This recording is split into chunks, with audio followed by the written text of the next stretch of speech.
My final video project is about women of abstract expressionism and the art of Elaine de Kooning and her contribution to the art movement. In the history of modern art and contemporary art, women artists were rarely given credit for their work and contribution in the development of different art movements, yet women artists were clearly playing major roles in doing so. In history, women were often marginalized, like in the abstract expressionist movements, functioning as objects and accessories to confirm the masculinity of their male counterparts. To change that, in many publications, such as the Yale University Press publication about the Women Abstract Expressionism Survey, published in association with the Denver Art Museum, the survey detailed abstract expressionist artists like J. Defoe, Helen Frankenthaler, Grace Hartigan, Elaine de Kooning, Lee Krasner, Joan Mitchell, and many other women were noted to have played major roles in the development of abstract expressionism, which flourished in New York and San Francisco in the 1940s and 1950s, and has been recognized as the first fully American modern art movement. Elaine de Kooning, born Elaine Marie Catherine Fried in 1918, but she later claimed to be born in 1920, was an abstract expressionist and figurative expressionist painter, teacher, and critic in the post-World War II era, and wrote extensively on the art of the period. Elaine de Kooning, who was accomplished in landscape and portrait art, was well known in history to be one of the key women artists who helped develop the abstract expressionist movement. However, she was oftentimes overshadowed by her husband's fame.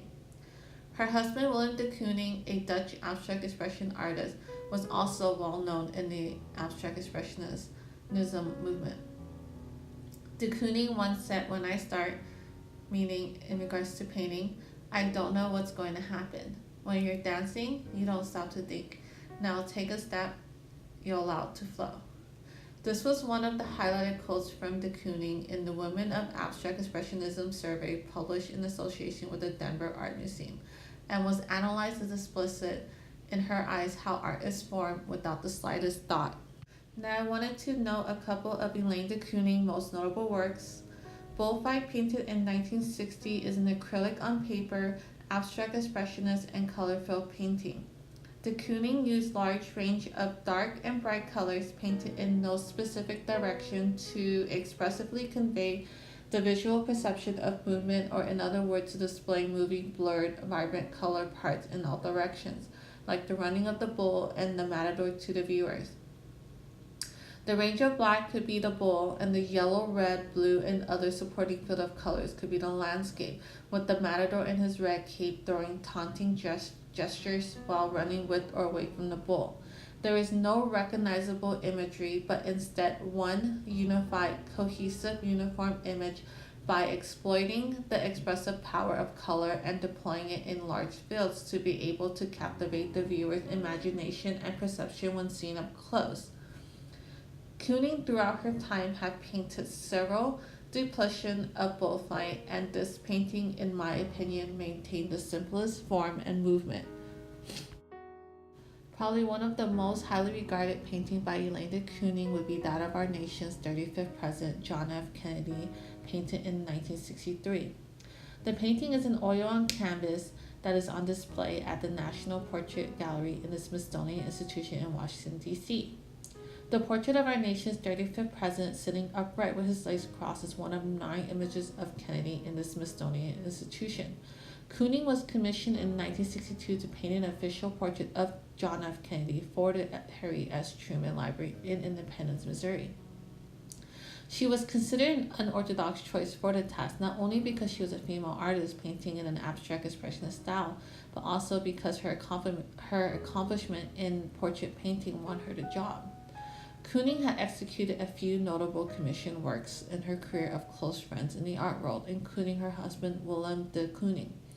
She used rushing suede of green, gold, and light blue in a way to command attention among the more monochromatic and sober images of our leader. When Elaine de Kooning dedicated the John F. Kennedy painting to the Harry S. Truman Library on February 17, 1965, she made the remark, "When I first saw him, he was bigger than life. It wasn't that he was really taller than others, but he seemed to be in a different dimension. The eyes were told, surprisingly, I have never seen the color in photographs, the violet of grapes." This showed de Kooning's admiration for our nation's 35th president, and this remark was actually noted with the painting during the dedication.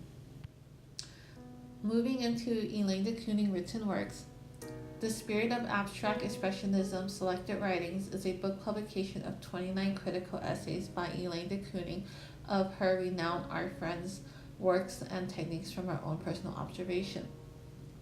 The book provides first-hand de Kooning observation of her art friends' distinctive techniques and temperament.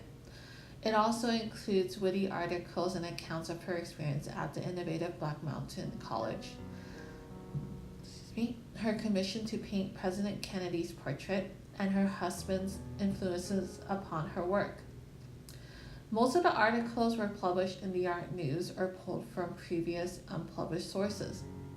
So not only was de Kooning an accomplished abstract expressionist painter, but also an accomplished writer of the movement. And the book also features Rose Soka, who teaches art criticism at the New York University, as she examined de Kooning's underrated career as a painter, and also features de Kooning's sister, who reviewed the personal side of the woman who so intelligently articulated the abstract expressionist movement ideals. By now, as you can see, in a once male-dominated art society, the history of post-war abstract expressionism movement demonstrated that women were in equal footing in the development of the art movement. It was just kept silent until now, where today's art society has neutralized the gender-specific role in today's art. And de Kooning, who once was overshadowed by her husband Willem de Kooning's fame, was notably a key female abstract expressionist contributor to the movement. Her works are featured in different publications and galleries of renowned women artists and their contribution to post-war art around the nation.